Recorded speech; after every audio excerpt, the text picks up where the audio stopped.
ازيكم؟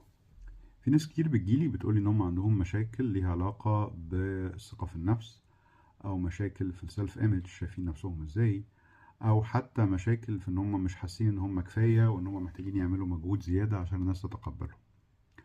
في بقى حاجة مشتركة عند ناس كتير من الناس دي، وهو ان اهلهم قالوا لهم على سبيل الهزار حتى انهم جم غلطة، انهم ما كانوش ناويين يجيبوهم، او انهم كانوا عايزين ولد وهم جم بنات، او كانوا عايزين بنت وهم جم ولاد.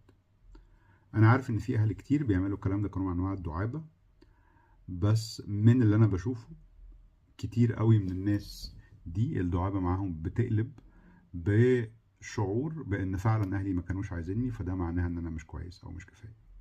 طبعا مش هو ده السبب الوحيد، في اسباب كتيرة قوي ممكن تخلي شخص ما عندوش ثقة في النفس، بس دي واحدة من الاسباب اللي انا بشوفها على طول في شغلي.